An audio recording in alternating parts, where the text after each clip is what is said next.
when it comes to pacing and writing, I know GL wanted to touch on this. Is it was very rushed. It felt jumbled up and all out of sorts. I know it was supposed to be started as a mini series, and then they're like, no, it deserves the silver screen adaptation. This would have been so much better as a mini series to give them 6, 7, maybe even 8 hours to develop everything, and it would have been way better than. I mean, Secret Invasion from Disney was horrible, but it still got 6 episodes, got development. This movie should have deserved that. It should have been a miniseries. Yeah, I kind of think since both Disney and Marvel or MCU and DC, they have streaming services now. I think that brand new characters, to an extent, yes, they should have like a miniseries like what Disney Plus did with Moon Knight. If that was a movie, I probably would not have liked the character as much as what I got. But since he was in his own episodic journey, I was able to relate to him more. And I understand where you're coming from with Blue Beetle being a series, like people that don't know much about him could understand him better. That's probably why I really got into him in Young Justice in season 2, because that gave me time. Like his explanation was hand out over a series, not just we got to shoehorn this in 40 minutes. But for some, they don't need that. Like like a Guardians. Like I guarantee you, nobody at this in this panel right here knew anything about any character in the Guardians movie when it first came out. But that worked as a movie, and because it got a trilogy, I think it worked even better that we got to see them grow and change throughout the series. But yeah, for a character like Blue Beetle, I do think that he probably needs more development, and it did feel rushed a little bit, like for He us got the suit because within we're like the quote first unquote 15 fans. minutes. He got the suit in the first 15 minutes. Yeah, Well, I that's good. actually kind of like that. Yeah, Yeah, I was like, I agree with that, Drew. I want to see Blue Beetle as soon as possible. But like when he the got the whole reason- suit, they should have done a back like when the scarab entered into him and he's going through all this reboot or booting phase. That's when they should have led into the history or a little bit of the friggin' backstory of the scarab. Like they missed an opportunity there to explain what the hell this beetle is. The like they Scarab tried, should but have it was so short.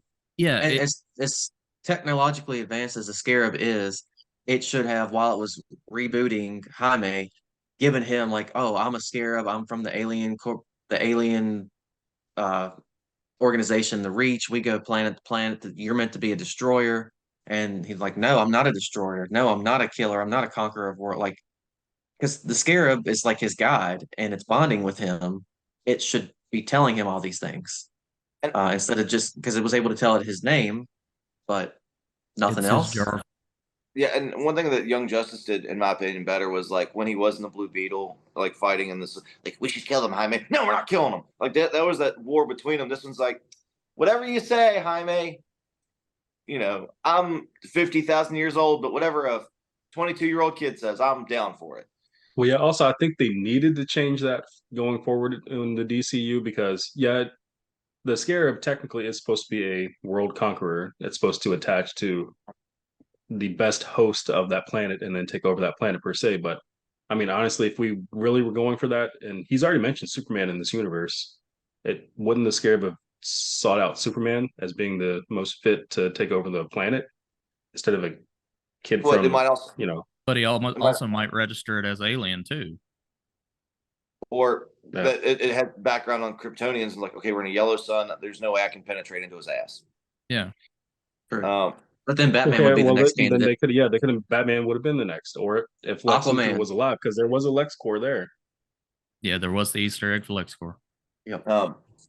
yeah, but there was just a couple things that like made me go like full cinema sins in my mind with it. And then I know this is like there's just a couple things at the beginning of the movie when they got fired, and then he's like talking to Jenny. He's like, "Yeah, I'll come by for the job interview tomorrow," and then literally she's had 15 seconds of interaction with him, and then she sees him in the store. Take this world destroying engine. Like, we need to get out. Like, that was a little too much. And also in that the scenes up in there when she swipes the card to get access to the Blue Beetle, and then later the guy she swiped the card from got to the Wanders lab. in. What's up? Just wandered in with no card. Like, how the hell did he get in? That was my Your cinema facility. moment. but then as soon as I thought that, I was like, you know what? If I overthink it, I'm good. I'm not gonna like the movie. But they kept bringing up things like that, and I was like, now you're making me not like the movie. Um, but I mean, I still got my money, so there's that. Huh? Huh? You got your money. The Yeah. movie got my money because I paid for the Oh. ticket. You Yeah, still bought the ticket, yeah. yeah. Okay, so let me ask you guys a question. All this being said, Blue Beetle 2 comes out in 2 years. You guys gonna go see it? Yep. Give it a chance, or are you done with it? I'd go watch it. I'd I'd give it a watch chance. it. I'd watch it, but whether I'm going to enjoy it more or not, I mean, this movie would have been so much better if he was like at college when this happened, and like maybe one or two family members, not a bunch of them. And if Yeah, maybe Blue Beetle 2 right there. yeah, if they take, well, I mean, he already graduated college, so Oh yeah, if I he, guess that's right. yeah, if it was in a city where it was like maybe one or two people, like his sister and Rudy, I don't know, not even Rudy back now. Um, No. and it was way too much. I know everybody's like, oh, it's about family. I did not like the family. Cut them in half and only give them like one or two, and have them sit back and watch him develop into a hero and not be, you know, you know, take up the spotlight so much. I'm not Or saying we something. need more origin stories, but they could have cut that one down and just had him being the Blue Beetle, and I'd have been probably happier with the outcome. Yeah. So kind of like and Ty, kind of like when the Batman came out, how like in that movie we didn't have to see the Waynes die or him becoming Batman. He was already there, established. That helped the pacing of the movie and us get right into the character. Agreed. I mean, Yeah, look that what was they great. did with the Flash. We accepted the Flash at super speed. We didn't need to see him get his powers at the beginning. Just oh my How did gosh. he get his powers in Young Justice? Because for the life of me, I can't remember. Did it ever actually say, or was that only in the comics? for Blue Beetle? Yeah, how was it similar to what they did in the movie, or is that completely movie-fied? No, the Scarab. I can't remember. Did he just find I it? Like, did almost, it crash and he found it? See, I think so. I can't remember for the life of I me. I think almost think it that, crashed and he found it, and then it attached itself to him, and then he started fighting crime. but yeah, I think they explained that as like backstory. But like when we were introduced to Blue Beetle, he was already there, and like because it was an episodic journey, we got to find out the backstory after we found out who the character was. I think that's how it happened. Okay, Yeah, I've Yeah. got to go back and rewatch that cartoon. It's just I do too. I really, really want to watch Justice Get all the over taste again. of this movie out of your mouth, Josh. kinda, yeah. Yeah. Like I said, I enjoyed it as a movie. Like just hanging out with everybody, going and seeing something that, was new. I enjoyed. It didn't feel like DC. I felt like I was watching a freaking Marvel movie. And it's just it was a letdown more than it was anything. If Yeah. that's And in typical DC fashion, they put a mid-credit sequence in there that you're like, are you even going to get a sequel with it's Ted Cord, I'm still alive. Tell my daughter. You just did Shazam, Fury of the Gods. I don't know. I could have done So without the end credit scenes personally. one thing I did like about this is that it did not rely on any cameos of anybody. I feel Very like the past few DC movies have heavily relied, even in like the promotional advertising we talked about prior to with Shazam, Wonder Woman, like being shown in the Having to show up. advertisement, but Yeah. she had like a 5-second role in the movie. Um, I I did enjoy that it stood on its own as a character. It was Blue Beetle, his characters, all new characters. You didn't have to see super. I mean, yeah, they had some Easter eggs, but no cameos, just to support the movie. Yeah, I can get And, behind that. and if I were to fix this movie, despite the other 25 ways I said to fix it, one thing I would suggest is take half the family out and have more developments of Jaime learning how to use the scarab, its weapons, like a training montage of sorts, because he only transforms 3 times in the movie. Once when he gets it, once when they try to get the key from Cord Industries, and then once to save his family because he's in the suit for the rest of the time after that. Oh, and 4 if you want to count him flying hook up with What's her Jenny. face? Yeah. Yeah. But Eh, The best part of the movie for me, which Hokey Joker, you weren't there, but the best part of the movie for me is our friend Kenny that was at the theater, just Another sitting Kenny there. moment. It's super quiet. We're all watching the final scene where like Jaime's leaning in with Jenny, and they're obviously getting ready to kiss, and they're like blah blah blah blah blah, and then out of nowhere, Kenny goes, "Kiss her," and that Well, was just golden. well, backstory, because I know you tell me this. This goes back. I think that's always your favorite part in the movie when somebody says something like that. Because when this first Spider-Man came out, I think you were sitting behind me in the theater because we were like 11. And at the funeral scene, when Mary Jane goes to kiss Toby and he goes, no, your dad goes, "Can't for you, dumbass." There's I something don't like remember that. that. Well, you've told me that multiple times, and I remember hearing it. Yes, But because that he near forgets. I near forgets. But that scene was also bad because she's like, "My mom painted. She died. My dad disappeared. You want to make out?" Like, pacing was bad. But so compare this movie to the other DC movies we had this year. We had Shazam: Fury of the Gods, The Flash, which received a lot of hate, being a big bomb, and this movie. Rank those three for this summer or this year for DC. Flash, Blue Beetle, then Shazam, in my opinion. I'm 100% in agreement with that, Drew. I'm going Flash, probably Shazam, then Blue Beetle, personally. I'm gonna go Shazam, Flash, Blue Beetle. The CGI in the Flash was bad. The CGI in Blue Beetle was good, and the difference is the writing and the story. Did Shazam have a story? Kinda. It had heart. It had more heart. It had more heart than You know what else it had? what? Family. I knew that was coming. Shazam had a better family than Jaime because at least they all had powers and meaning behind everything. But I mean, they were going off I of think, Hispanic heritage with big families. I mean, that's what that was yeah, all based on. Yeah, And I I'm think that's okay definitely with like a it, but I didn't cultural want to see it difference in right this movie. there. Did Blue Beetle's suit talk to him in the cartoon and sound like Yeah. fucking Jarvis? yeah. The That's all I heard. That's all I heard. Like It was like a robotic girl voice, wasn't it? It was Becky Yeah. G. That was Becky G. Well, Becky But G was the voice, but in the in Young show it was Justice. kind of like a Google voice on steroids or something. Oh no. It was the Scarab had his voice. Nasty. Yeah. So actually, it was his voice. I guess because like his inner, like he could hear it, but he was hearing his inner voice, but it was the Scarab talking to him. I got a question for y'all. Is there a part of this movie that you feel like you've never seen in any superhero movie made?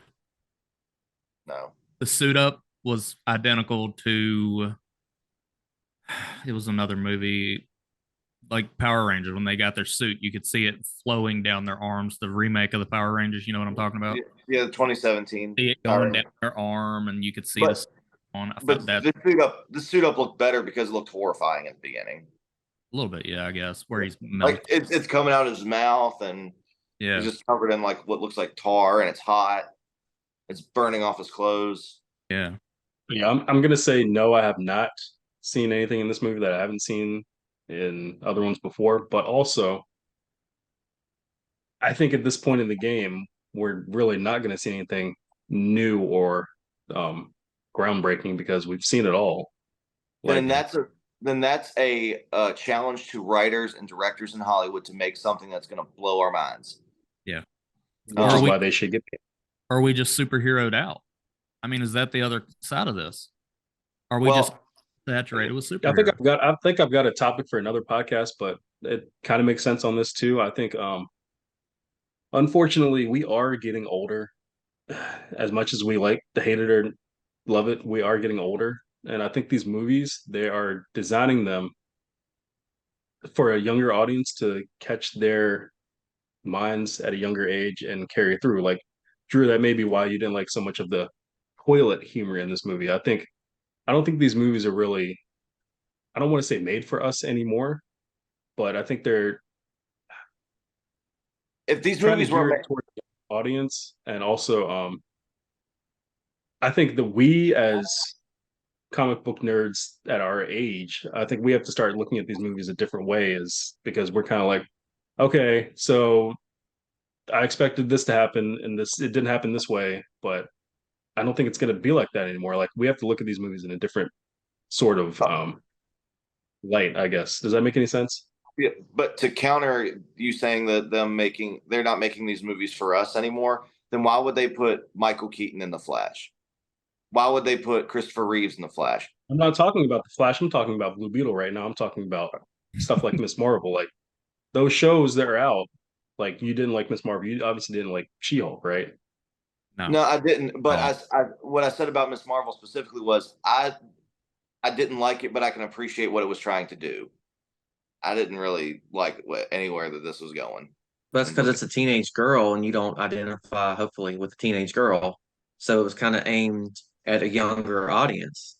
Again, I said I didn't like it, but I appreciate what it was doing, and I'm not going to knock anyone for liking it. This movie was just not good. But they keep aiming at younger don't think this audiences, movie and the was younger for you, audiences though. aren't going. Yeah, That's I mean, the thing. I identify more with Jaime Reyes because I'm a college educated kid, and that I'm more related to him than I am Kamala Khan. So, Okay, let me ask you guys this: how many of you watched and enjoyed the George Lopez show when you were a kid? I didn't stay up at 3 a.m. watching Nick at Night. So I think that right there probably partially defines why Flashman and Hokey Joker have such different opinion. I've Again, seen the George show, Lopez, but it was just never yeah, something. but I didn't. going into the movie, I know you told me Flashman that you were not a George Lopez fan. Hokey Mhm. Joker, I know you're not a George Lopez fan. So did that his involvement in the movie, did that pre kind of mess the movie up for you, or No, the No, reason remember. well, Go ahead, Drew. the reason I don't like the movie is not for George Lopez. He's like maybe 3% of why I didn't like it. The others, writing, pacing, no real character development, the family, you know, he was not a major enough part of it to make me hate the movie. And like I told you, I went in neutral trying to just give it a chance. I wanted And it to do good. I We did too. wanted it to. I did too. But did he detract from the movie? No, not really. But did I enjoy watching him try to force comedy through it? No. Nothing against him. He's a comedy. He's done his thing, but it's just not for me. See, this I was movie. I was just throwing it out there. This I'm movie not could have racist, Seth. No, because I'm the same way with Will Ferrell. I know if Will Me either. Ferrell is in a movie, I'm automatically like I'll see the movie, but I'm automatically going to go in that movie hating his character. I don't care what the movie is. but on the other side of your coin, we haven't watched George Lopez enough to have an opinion on him. Yeah. I mean, I've not seen him in anything, so he's just another actor for me. But I've seen his stand-ups, and it's just not like my kind of humor, I guess. this movie would have been better if it was a buddy cop sort of set up with like him and Firestorm, the young Firestorm, like a Jefferson, if you will. That would have drawn me in a lot more and given me a lot more hope. I see. I still would have liked to see the mentor whatever role with. I think they went wrong by not having Ted Cord involved. Just and again, I know they were trying to really make the movie very focused on the Hispanic heritage, the Hispanic cast, Hispanic, I think directors, writers, everything. So that's fine, minus Susan Sarandon. That's fine, but I would have also liked to see Ted Cord in there and his relationship with Jaime, and just again more of a mentor mentee role than what we got. Hmm. I think people should go see the movie, give it a chance. Again, like Bat Drew was saying, maybe it wasn't for particular age of audience. Maybe that's why we didn't enjoy it as much. I thought you were calling me old. Wait, I said us. I said we. so I was gonna say, Seth, did you not enjoy any part of this movie, GL? No, I enjoyed most of the movie. Like I said, the writing, the overall storyline, I would have gone a different direction with it. and there was no villain. Like I said earlier, I would have had a better developed villain, but overall, I enjoyed the movie. Yeah. Kenny All would have right. made a better villain than what we got. Just I'm saying. put this hot dog in your mouth. Yeah, I don't know. Oh, Go okay, and watch guys. the movie. Oh, okay, guys. What did you think of Blue Beetle? What do you think of DC's future as a whole, with this being the first James Gunn sort of centered? It's going into the new DCU. What did you guys think? Please like, comment, and subscribe. Let us know. And as always, we'll see you next time.